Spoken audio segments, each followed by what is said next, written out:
This is an Apostrophe podcast production. You're soaking in it. You're loving it in instant. Your teeth look whiter than no.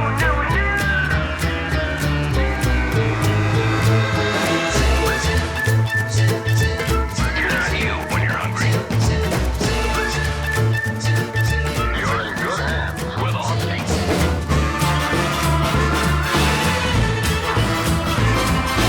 You're Under the Influence with Terry O'Reilly.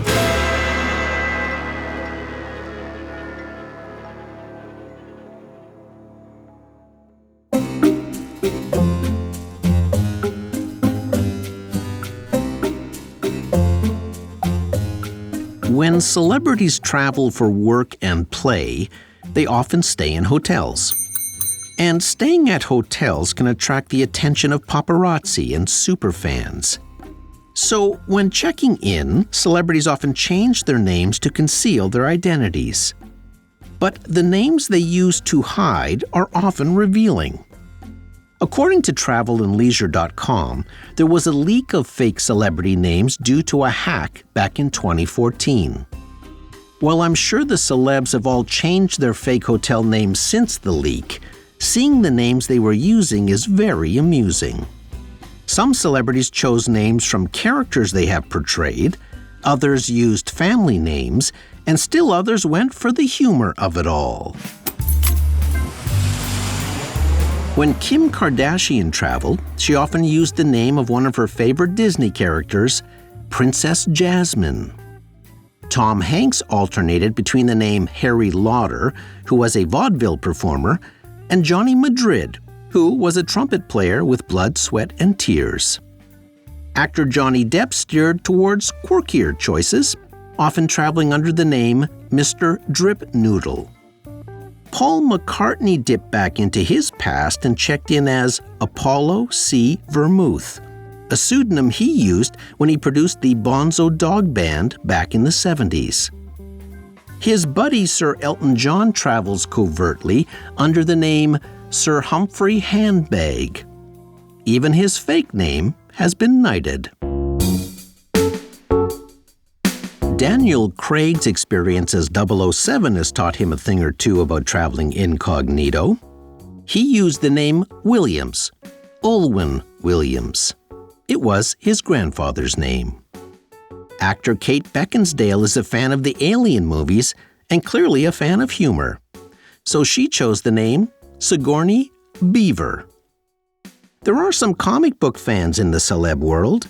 Kid Rock often used the alias Dick Grayson, a nod to the boy Wonder, and basketball great Michael Jordan preferred Clark Kent.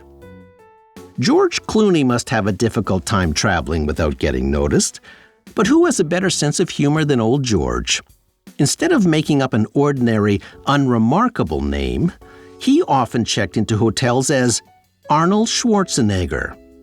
He said he just loved it when the staff was forced to call him Mr. Schwarzenegger. Jennifer Aniston may be the smartest of them all. She slips in and out unnoticed under the very neutral name of Mrs. Smith. But my favorite name change belongs to Justin Timberlake. When he checked into hotels, he signed the register as Mr. Woodpond. Get it?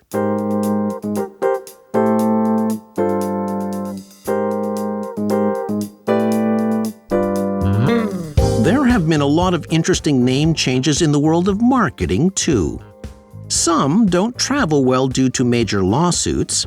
Sometimes a name changes in order to shed negative baggage. Sometimes a name change can help a company succeed on the stock market. And once in a while, a company changes its name because of a tornado. You're Under the Influence.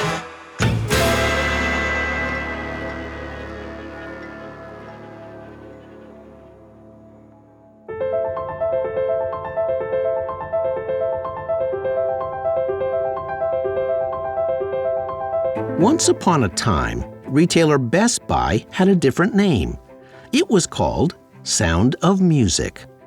Then one day, a tornado changed all that. On June 14, 1981, a tornado tore through the Minneapolis suburbs. It churned for over 25 minutes, flattening everything in its path north and east for 15 miles. The Sound of Music stereo store was in the path of that tornado. Its roof was sheared off and the showroom was destroyed. Speakers, turntables, and VCRs were strewn all over the parking lot. But somehow, the storeroom survived. Within a few hours, all 65 Sound of Music employees rallied together to help sort, clean, and salvage the items that could be saved. While many of the products were too damaged to sell, quite a few could be sold as is at reduced prices. The store owner, Richard Schultz, decided to hold a big sale just 6 days after the tornado. He set up a trailer in the original store parking lot where the devastation had taken place. Then he decided to take the sale one step further. In addition to the salvaged products, he offered other great deals on open box items, display models, discontinued products, and overstock that could all be marked down. And Sound of Music advertised the sale as the place to get the best buy. Richard Schultz watched customers as they moved through the temporary setup and merchandise. He observed that people weren't that concerned with brand names. They liked the no-pressure style of shopping the tornado sale offered. They liked that they could pick up and actually handle the merchandise. Most of all, they loved the best buy prices. By the end of the day, almost everything was gone. So the store brought in additional products from its warehouse and staged a second tornado sale. Sound of Music made more money in 4 days than it usually made in a month. With that, Sound of Music not only changed the way it did business, it changed its name. Schultz was inspired to create a superstore format, one of the first examples of big box retailing.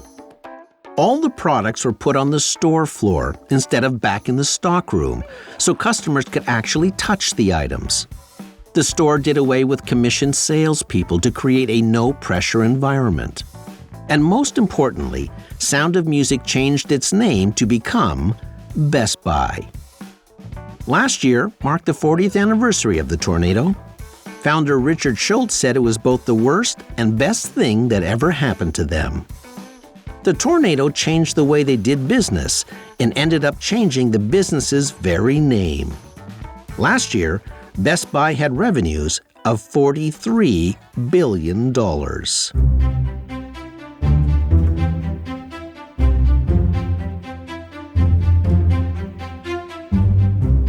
Back in 1911, the Kwaishinsha Motorcar Works Company was founded in Japan. The first vehicle it produced was dubbed the DAT.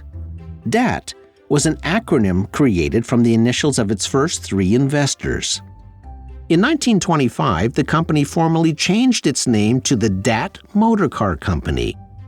8 years later, another car company called Nihon Sangyo purchased the DAT company and used it as the foundation to build what would become the Nissan Motor Company. The first car it launched was a more compact version of the original DAT model. So it was called Son of DAT, or Datsun. But because the word SON means loss in Japanese, it was changed to SUN, hence Datsun with a U. When Nissan launched in North America in 1958, it chose to enter the market using the Datsun nameplate. Historians suggest there was a reason for that. It was a way to distance the brand from memories of Nissan's involvement with Japan in World War II. By 1975, Datsun was a top-selling import brand in the U.S., beating out Honda, Toyota, and Volkswagen. Then, in 1981, Nissan made a bold decision. It was going to spend $500 million to destroy the Datsun brand name. In 1981, Datsun had 45% brand name recognition in North America, a very healthy number for that time. Nissan only had 6% awareness. But Nissan was determined to unify its image around the world. The marketing industry considered it a giant mistake. Brand names are gold, and it takes years to build up equity in a brand. People put their trust in trustworthy names. So when Nissan said it was going to shed Datsun and all that name stood for after 23 years, it was a huge gamble. There were over 1,100 Datsun dealerships in the U.S. alone. The name change meant new signs, stationery, brochures, business cards, and legal expenses, as dealerships now had to reincorporate. To throw it all away was going to cost hundreds of millions of dollars. But remarkably, sales went up. Nissan's revenues jumped 11% the following year and kept going up. Its marketing became streamlined. The calculated risk paid off. And today, the name Datsun is just a speck on the horizon in Nissan's rear-view mirror.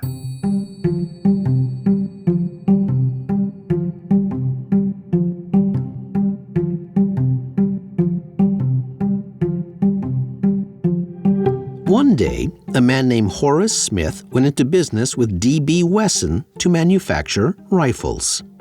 The Smith & Wesson Company was born in Connecticut in 1852. Smith & Wesson sold its business to the Winchester Rifle Company 3 years later, but Messrs. Smith & Wesson reformed to create a revolver company in 1856. The timing was fortuitous, as the American Civil War broke out in 1861. Demand for their first revolver was so high, the company had to build a second factory. Over the years, Smith & Wesson had become one of the most high-profile firearm manufacturers. Then, after 164 years, the powerful Smith & Wesson brand made an announcement. It decided to change its name. According to the CEO, the name change was to reflect the company's diverse family of products. It no longer just sold firearms, he said. It now sold a multitude of products aimed at the, quote, rugged outdoor enthusiast. So on November 7, 2016, the holding company for Smith & Wesson changed its name to become the American Outdoor Brands Corporation. Smith & Wesson would still be the firearms division, but American Outdoor Brands would be the umbrella company and stock symbol. The timing of the name change was significant for several reasons. First, the decision was announced one day before the U.S. presidential election in 2016. Second, gun violence was a hot topic leading up to the election. The mass shooting at an Orlando, Florida nightclub in June of 2016 had resulted in 49 deaths and 53 injured. Protests against gun violence spread across the country. The NRA came under attack. Third, the stock price of Smith & Wesson was always volatile. When talk of gun regulations heated up, sales would spike. When gun-friendly administrations were elected, gun sales would drop. Lastly, American Outdoor Brands is moving its headquarters from Massachusetts to Tennessee, as Massachusetts legislators had proposed a bill that would prohibit the gun maker from manufacturing military-style assault weapons. Tennessee was cited as being, quote, a friendlier business environment.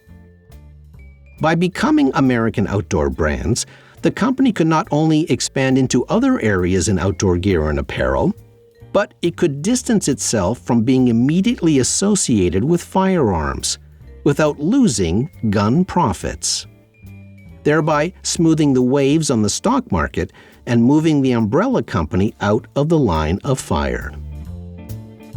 We'll be right back with a story of how the WWF beat the WWF.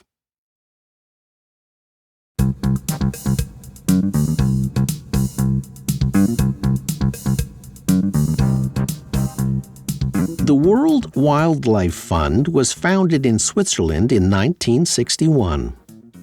That same year, the fund trademarked its panda logo with the letters WWF. Meanwhile, across the pond, a wrestling operation called the Worldwide Wrestling Federation began 2 years later in 1963. It would eventually shorten its name in 1979, rebranding as the World Wrestling Federation, or WWF. The two organizations seemed to coexist in their separate worlds until 1989, when the World Wildlife Fund noticed that the World Wrestling Federation had applied for an international class trademark. The fund opposed that application and won a settlement stipulating that the Wrestling Federation could not use the initials WWF in bold type when standing alone, or when not used in conjunction with the Federation's logo or its wrestling magazine. With that, the matter was resolved. Until another battle occurred 5 years later. In 1994, the World Wildlife Fund claimed the wrestling organization had violated the deal by flagrantly using the letters WWF in a multitude of areas again. Another court battle was waged. This time, the court stated the wrestling organization could not use the letters WWF in printed, verbal, or visual form, and could only use the acronym when referring to older archived events, not new ones. Then, 3 years later, the Wrestling Federation launched a new website, WWF.com, and was allegedly selling WWF merchandise. The fund saw this as a breach. First, it was too close to the fund's domain name of WWF.org. Second, it didn't want to be linked with wrestling, saying the perceived association hurt the fund's ability to fundraise because of the various drug and harassment scandals the wrestling company was facing at the time. So, the World Wildlife Fund sued in a British court, and the court sided with the environmental group. The wrestling organization appealed, but the case was dismissed. With that, the wrestling company finally submitted. In 2002, it changed its name to become the WWE, World Wrestling Entertainment. The cost to rebrand at this late stage would be over $50 million. When it finally unveiled its new branding, it launched with a campaign that centered around the phrase, "Get the F out," which is exactly what happened. The F was out and the E was in. The WWE now says the change was made to reflect its diverse entertainment business, which includes wrestling events, television deals, video games, movies, and merchandise. On the other side, a spokesperson for the Canadian arm of the WWF summed it up saying, "It's been the wrestlers against the cute little panda bear, and the panda won."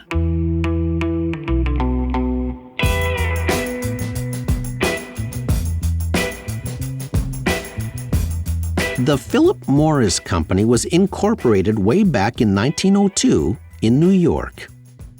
Over the years, Philip Morris grew to become one of the major cigarette companies in the world. While it has several brands under its corporate umbrella, Marlboro generates the most profit. Even as smoking declined around the world, the Philip Morris Company continued to grow at the expense of its rivals. As a matter of fact, the 97-year-old Marlboro brand alone outsells the combined brands of all of its competitors.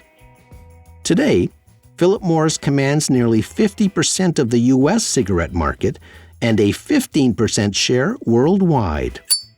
Almost no other brand, in any category, around the world enjoys that kind of dominance. For over a century, the company used all of its resources to weld the name Philip Morris to cigarettes, including being the main sponsor of the top-rated I Love Lucy show in the 1950s. Whether you've been smoking for 10 months or 10 years, something wonderful happens. You'll feel better when you change to Philip Morris. Then, after all those years and the hundreds of millions of advertising dollars, Philip Morris decided to change its name. On January 27, 2003, the Philip Morris Company changed its name to Altria.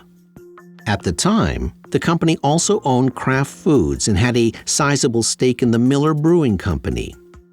Philip Morris said the reason for the name change was to reflect its diverse family of products. But internally, it knew the association with tobacco was keeping its share price down. The company said the new name, Altria, was a way to deliver on the promise to become a better corporate citizen. According to company spokespeople, the name Altria came from the Latin word altus, meaning to reach higher, to suggest peak performance. But critics were more than skeptical.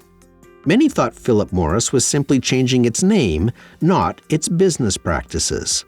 That the real intent of the name Altria was to sound like altruism, which was a central message in the company's donations to the arts and in a new corporate advertising campaign.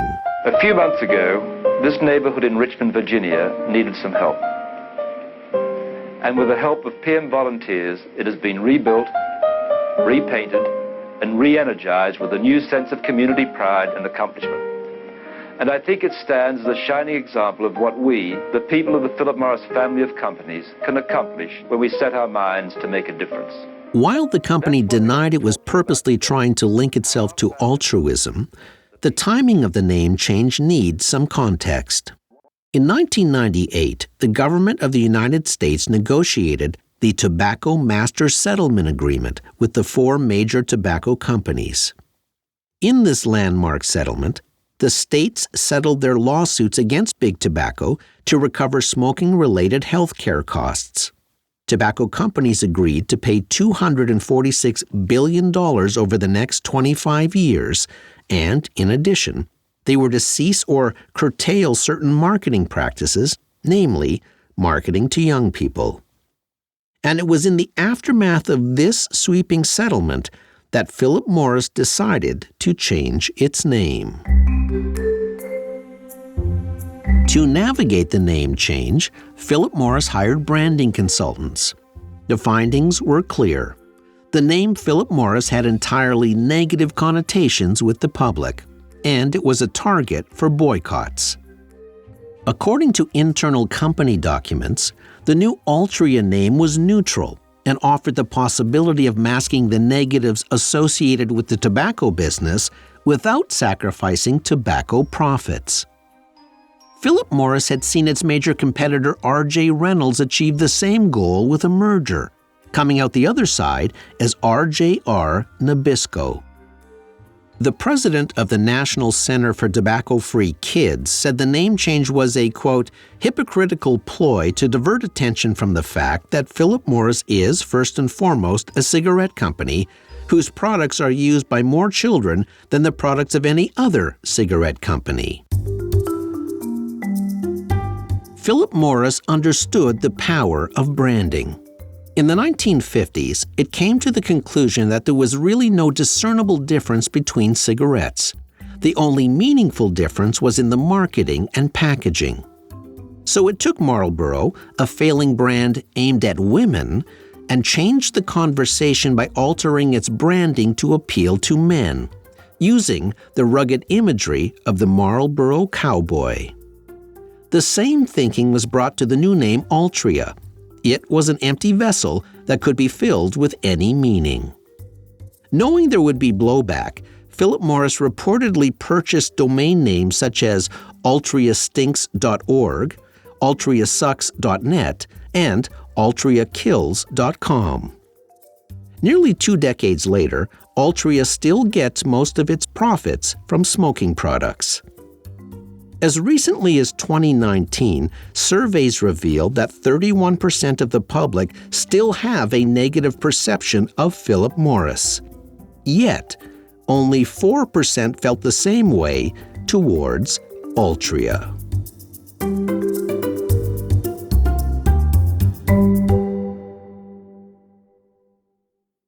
It has been said that names determine our destiny, that labels drive outcome. Changing a brand name is a very expensive and risky venture. When a company is willing to throw away years of equity, there is usually an instigating factor. Nissan wanted to enter the North American market by shedding past associations. Smith & Wesson was looking down the barrel of mounting gun protests. Philip Morris was coming out the other side of the landmark Big Tobacco settlement. And the World Wrestling Federation had been pinned by a panda. You can see similar things happening in the digital world right now. Google has been the target of antitrust hearings and has recently changed its name to Alphabet. And while Facebook is in the hot seat with Senate hearings, it has changed its name to Meta. One way to change an outcome is to change the conversation. It's an age-old strategy. When an existing name has too much negative baggage, a new name offers a way to zero the board. Because a new name has no baggage whatsoever. Sometimes it's the only way to survive the tornado. When you're under the influence. I'm Terry O'Reilly.